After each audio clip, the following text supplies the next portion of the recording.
नमस्कार दोस्तों। मेरे कोरोना एक्सपीरियंस पर बने पहले वीडियो को जबरदस्त प्यार और सहयोग देने के लिए बहुत-बहुत धन्यवाद। कोरोना का समय चल रहा है, तो लड़ाई, झगड़े, मतभेद, डिसअपॉइंटमेंट्स ये सब चल ही रहा है किसी न किसी के जीवन में। आज का वीडियो उसी पर है। लड़ाई, झगड़े, मतभेद हमेशा से होते रहे हैं और होते रहेंगे। इनफैक्ट हर चीज जिसमें जीवन है, वो मतभेद से परे नहीं। अगर आप प्राइम मिनिस्टर थे और अब नहीं हैं, तो मतभेद। अगर आप नई सास या नई बहू हैं, तो मतभेद। अगर आपके पार्किंग स्पॉट पर किसी और की गाड़ी है, तो मतभेद। अगर क्लास में आपका कोई सहपाठी मास बंक पर नहीं जाता, तो मतभेद। अगर कस्टमर केयर आपकी बात नहीं सुनता, तो मतभेद। अगर घर वाले आपकी बात नहीं मानते, तो मतभेद। यकीन नहीं आता अभी भी? तो आंखें बंद कीजिए और सोचिए, आपने पिछली बार मन ही मन में या किसी के मुंह पर अपनी आंखें चढ़ाकर गंदी गालियां खुशी के मारे नहीं दी होंगी। गुस्सा होने पर मुंह भी फुलाया होगा और इंतजार किया होगा कि कोई आपकी ईगो को आकर माफी की हवा दे दे, या शायद आपने उससे माफी मांग ली होगी क्योंकि आपको रिश्ते रिश्ते बनाए रखने हैं। पर कुछ लोग ऐसे हैं जो मतभेदों को लंबा ले जाने में विश्वास रखते हैं। यह वीडियो उन्हीं को समर्पित है। इस वीडियो में हम बात करेंगे 3 चीजों पर। पहला, कि मतभेद होता क्यों है। दूसरा, इससे आपके जीवन पर कितना भयानक प्रभाव पड़ता है। और तीसरा, इससे होने वाले दुष्प्रभाव को कैसे मिटाया जा सकता है। तो चलिए शुरू करते हैं। मतभेद का सिर्फ एक ही कारण है, बदलाव स्वीकार ना कर पाना। कोरोना से पहले मैं एक सैलून में गया था और मन ही मन कुछ देखकर बहुत हंसा। एक कस्टमर हेयर ड्रेसर से काफी ज्यादा खफा थी क्योंकि उसने उनकी हाइलाइट्स वैसे नहीं बनाई थी जैसे उन्होंने कस्टमर की बहन की हाइलाइट्स बनाई थी करीब 3 दिन पहले उसी सैलून में। मुझे तो पर्सनली उनके हाइलाइट्स बहुत अच्छे लगे। मुझे लगा हेयर ड्रेसर ने बहुत कमाल का काम किया है, लेकिन मैं कौन होता हूं बोलने वाला। कॉन्फ्लिक्ट, मतभेद। एक और उदाहरण के तौर पर देखते हैं प्रकृति को। दिल्ली में जानलेवा पॉल्यूशन होने पर भी हम खुद को नहीं बदल रहे थे, तो प्रकृति ने कोरोना देकर मतभेद जताया। कुछ भी हो, चाइना की इस महानता ने वातावरण को कुछ दशक तक जीने लायक तो बना ही दिया है, वरना दिल्ली में आसमान नीला दिख जाए ऐसा तो कतई संभव ना था। आइए देखते हैं कि मतभेद आपके साथ करता क्या है। मतभेद हमारे अंदर स्ट्रेस यानी तनाव पैदा करता है। यह बात आपको पता है, मैं जानता हूं। मतभेद लंबा रहे या बार बार हो तो तनाव बढ़ेगा, यह बात भी आप जानते हैं। तनाव बढ़ते ही आपके शरीर में एड्रेनलिन नाम का केमिकल पैदा होता है, शायद यह बात भी आप जानते होंगे। थोड़ा एड्रेनलिन जोश बढ़ाता है, मौत सामने हो तो भागने या लड़ने की भयानक शक्ति देता है। लड़ाई या स्पर्धा यानी कंपटीशन के लिए उकसाता है। स्टेडियम में खड़े हो तो चिल्लाने की शक्ति देता है। लेकिन यह एड्रेनलिन यदि बार बार जल्दी जल्दी शरीर में पैदा हो और लंबे समय तक रहे तो यह आपको तबाह कर देता है। शायद यह आप नहीं जानते हो। आपके भाव, इमोशन, शब्दों और आपके एक्शंस पर आपका कंट्रोल छूट जाता है। आपका इम्यून सिस्टम यानी आपकी रोग प्रतिरोधक क्षमता घट जाती है, जिससे आपको बीमारियां जल्दी होने लगती हैं और बहुत देर से ठीक होती हैं। सोचिए, आप में से किसको हर समय कुछ ना कुछ लगा ही रहता है।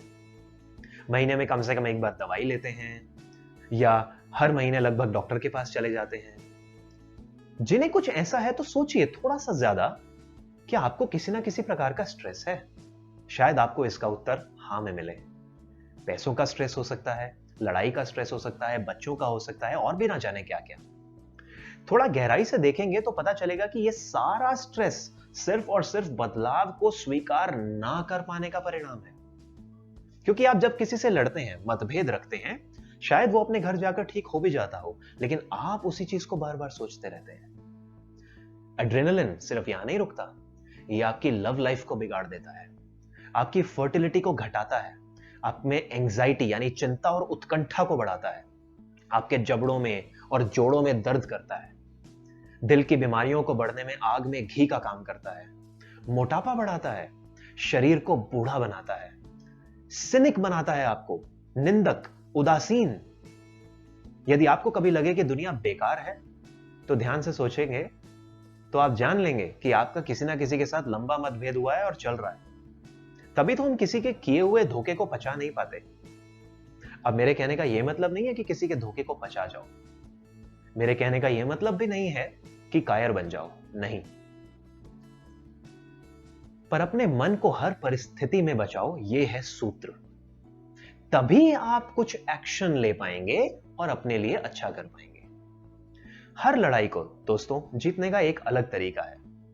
स्ट्रेस से जीतना है तो उसका एक ही तरीका है। जानना चाहते हैं तो हाथ उठाइए और मैं आपको 2 स्टेप्स में अपने मन का मालिक बनने का तरीका बताऊंगा। तो आइए शुरू करते हैं। अब बात करते हैं वीडियो के तीसरे और अंतिम भाग पर कि स्ट्रेस को जीतें कैसे, उसके दुष्प्रभाव को कम कैसे करें। स्ट्रेस से जीतने के 2 तरीकों में से सबसे पहला तरीका है समय, लोग और परिस्थितियों को जैसे वे हैं वैसे स्वीकार करें। रुकिए, सिर्फ स्वीकार करके काम नहीं चलेगा, और फिर करेक्टिव एक्शन लें। ध्यान दीजिए, समय, लोग और परिस्थिति जैसे हैं वैसे पहले स्वीकार करें, फिर एक्शन लें। पहले एक्सेप्ट करें, फिर एक्ट करें। मान लीजिए, उदाहरण के तौर पर आप एक नई बहू हैं और आपके इन लॉज में सास, ससुर, देवर, ननद सब मिलाकर कुछ 5-6 लोग हैं। जाहिर है आपके तौर तरीके उनसे अलग होंगे और उनके तौर तरीके आपसे अलग होंगे। बदलाव का होना तय है। जब हम किसी नदी में छलांग लगाते हैं तो लहरें तो उठती ही हैं, लेकिन बदलाव लाने के लिए सबसे पहले यह स्वीकार करना होगा कि ये लोग ऐसे हैं और मैं ऐसी हूं। ये जो करते हैं ये उनकी परवरिश और दशकों से हुए उनके अनुभवों का नतीजा है, उनके आसपास के वातावरण का नतीजा है। और जो मैं करती रही हूं वो मेरी परवरिश, मेरे अनुभव और मेरे वातावरण का नतीजा है। अब जब भी मतभेद होगा तो आप मतभेद के कारण को गलत कहेंगे, व्यक्ति को नहीं। एक्सेप्ट करने का सबसे बड़ा फायदा यही है। हर बदलाव का एक अलग समय होता है, यह मान के चले। जो रिश्वत लेते हैं बिल्कुल गलत है, लेकिन वो एक रात में नहीं बदल सकते। सोचिए, सऊदी अरब से अमेरिका आने वाला कोई पुरुष स्त्रियों को खुले में हंसते हुए देखकर हैरान रह जाएगा। ऐसे में यदि उसकी सोच बदलनी हो तो अमेरिकन लोगों को यह स्वीकार करना होगा कि उसके एक्शंस उसके हिसाब से सही हैं। तभी आप उसके एक्शंस को बदल सकते हैं। वो जिस परिवेश में पला बड़ा है उसके हिसाब से वो सही है, आप उसे एकदम गलत नहीं ठहरा सकते। उसे स्वीकार करने के बाद ही आप उसके अंदर बदलाव ला सकते हैं। ये चीजें मैं मन से नहीं कह रहा हूं, ये एक रिसर्च है जिसका नाम है अप्रिशिएटिव इंक्वायरी, जिसका पहला प्रयोग डेविड कॉपरराइडर और सुरेश श्रीवास्तव जी ने 1980 में ऑर्गेनाइजेशंस में सकारात्मक बदलाव लाने के लिए किया था। उन्होंने ये रिसर्च किया कि किसी भी नए कल्चर या माहौल में जाने पर सबसे पहले कंफ्यूजन होता है, फिर थोड़ा मजा आता है क्योंकि हम उसे थोड़ा थोड़ा समझने लगते हैं, फिर घिन होती है क्योंकि हम उस कल्चर को अच्छी तरह समझने लग जाते हैं और उसकी बुरी चीजें हमें दिखने लगती हैं, और अंत में उसके लिए स्वीकृति आ जाती है और हम उसके अच्छे बुरे दोनों तरीकों को एक साथ स्वीकार करते हैं और अपने लिए अच्छी चीजों को चुन लेते हैं। तो अगली बार कहीं मतभेद हो तो थोड़ा रुकें, स्वीकार करें और फिर करेक्टिव एक्शन लें। उल्टा ना करें, बैकफायर करेगा। स्ट्रेस से जीतने का दूसरा तरीका है योग। योग का मतलब है मन, शरीर और कर्म सब आपके नियंत्रण में। आइए इसे भी वैज्ञानिक रूप से समझने का प्रयास करते हैं। सोचिए, जब आप खुश होते हैं, प्रसन्न होते हैं, तो आपकी सांस बहुत आराम से, बहुत स्मूथ चल रही होती है। आपकी सांस दरअसल बहुत गहरी भी होती है उस समय। लेकिन जब आप गुस्से में होते हैं तब ध्यान दीजिए, आपकी सांस तेज चलती है। जब आप दुखी होते हैं तब आपकी सांस रुक रुक कर आती है। कभी कभी छाती में भारीपन या सुई चुभने जैसा दर्द भी होता है। दोनों ही स्थितियों में आप या तो बड़बड़ करते हैं, या चिल्लाते हैं, या बिल्कुल चुप हो जाते हैं या खुद से बातें करने लगते हैं, खुद को मारते हैं या कभी भाग जाते हैं। याद है ना, एड्रेनलिन बन रहा है, शरीर नुकसान झेल रहा है।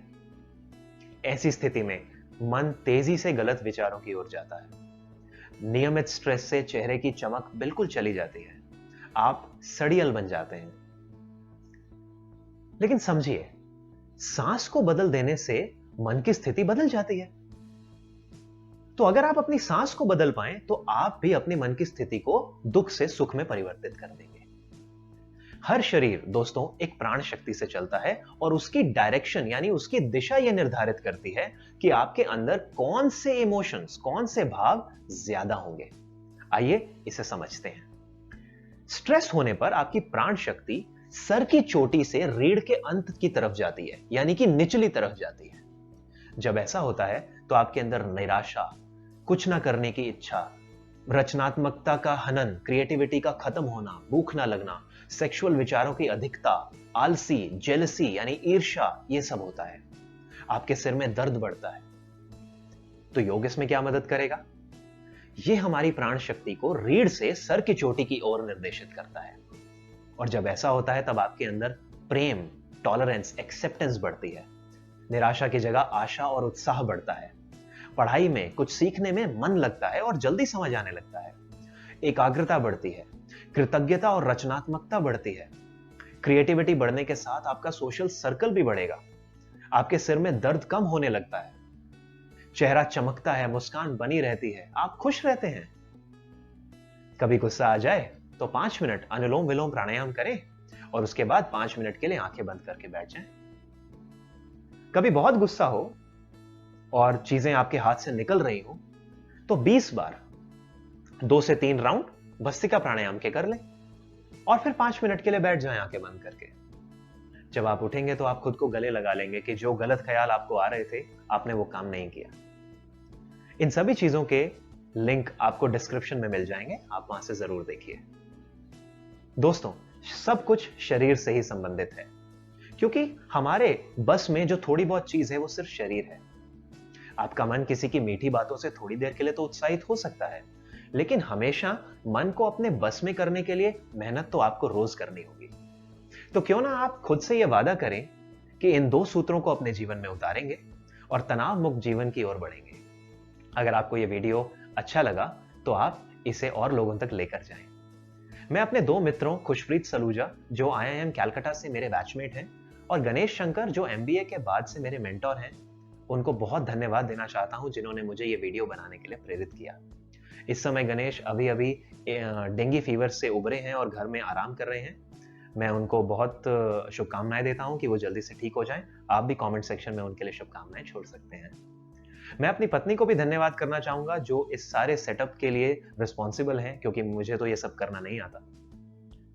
मेरे इस प्रयास में कि ये वीडियो, ये ज्ञान और लोगों तक पहुंचे, इसे लाइक करें, शेयर करें, चैनल को सब्सक्राइब करें और तब तक मुस्कुराहट से भरी लंबी गहरी धीमी सांसें लेते रहें और इंतजार करें मेरे अगले वीडियो का।